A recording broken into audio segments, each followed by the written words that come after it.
Okay, this is going to be a video, Royal Rumble right around the corner. I'm not going to do one of those SummerSlam things, the greatest SummerSlam moment of all time, although it would be a good idea, but this is going to be favorite, my top five favorite Royal Rumble moments, Royal Rumble match moments. I know there's been a lot of, memorable moments in the Royal Rumble in general, but the match, I think, is what attracts a lot of the fans to watch the show, attracts me to the show. And just five events happening in the Rumble that I thought were just memorable and will live on for eternity in my mind. These aren't in order, but take it for what it is. 2011 Royal Rumble. You had Diesel, the return of Big Kevin Nash. Now I knew everyone knew that he was returning. It was he saw him at the airport. Hair was colored and everything. But to see the little go off was just mind blowing. He comes out, and me and Jem and I were talking about it the day of the Rumble, how he's putting his gloves on. It was just, man, he's gonna go kick someone's ass in there. Everyone stopped in the ring. It was just one of those mark out moments that of the year, I'd say, 2011. One of my favorites, for without a doubt.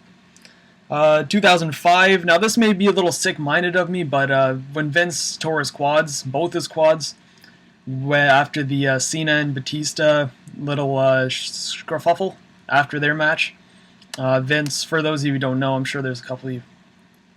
Cena and Batista both hit the floor at the same time. Vince comes out. I think it was his birthday as well. No, his birthday's in August. I don't know, but he was wearing it doesn't matter. He walks in. He dives in the ring. His knees hit the apron, and he tries standing up, and he just collapses, and he just sits there. And he took it like a champ. You couldn't tell it. I thought it was just like Vince McMahon trying to be Vince McMahon.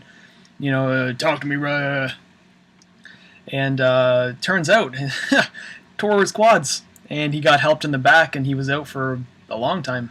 Well, quite a while. But that right there was like, wow. He tore his quads jumping in the ring. And that's one. And another one that has to do with Vince McMahon, 1999, when he won the Rumble. And that was, I think people were expecting Austin to win. I remember it was down to Austin and Vince, and The Rock made the distraction. And no one expected Vince to win. He was the guy you were just waiting for Austin to get his hands on him, beat the hell out of him all across the thing, and he did. He was down. Austin was ready to win. All of a sudden, The Rock comes out, does the whole little, you want the belt. Tosses Austin over the thing. Austin was distracted, and Vince McMahon. And I think Michael Cole called it, and he's like, I thought I'd be saying that Vince McMahon has won the Royal Rumble.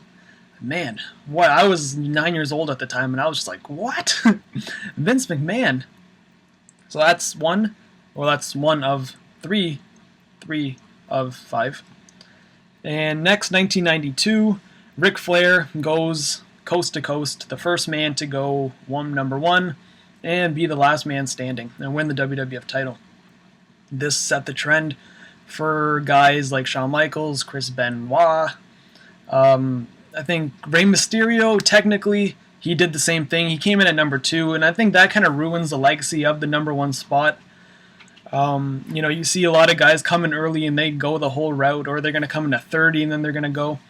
What happened to like a random number like 17 winning it? It's really, really, I don't know. I liked it better when it was kind of unpredictable, unless you have a big storyline building up and to like Ric Flair and Chris Benoit. No, sorry, I don't think Ric Flair had one, did he? Chris Benoit had the whole number 1 thing, so it was like that kind of gave little essence that he might win. But being the first guy to go 1 to 30 is memorable in of itself. And last, this is one that has not been talked about too much, but I didn't know about this moment until Stevie Breach told me. And when I watched it, I got chills, and I wasn't even in that era. I was not even born, actually. Yeah, I wasn't even born. It was in the year I was born, but 1990. It was down to, who was it?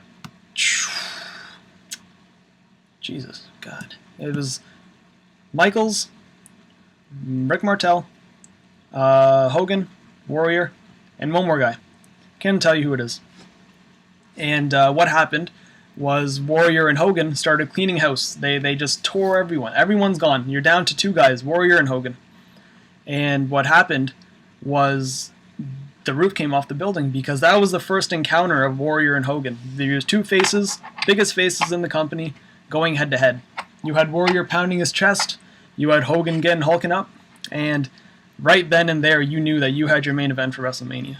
That was like the foreshadowing of what was to come. And what came was the passing of the torch. But I think without that moment, without that eruption of the crowd, you wouldn't have had that main event. And it was one hell of a thing. So 1990 Royal Rumble that was. So leave your top 5 or top 10. I just did 5 just so I can keep this video under 5 minutes. We're already 135 seconds over, so whatever. And yeah, video response, easier. Type, your choice. And I'll see you guys in the next video.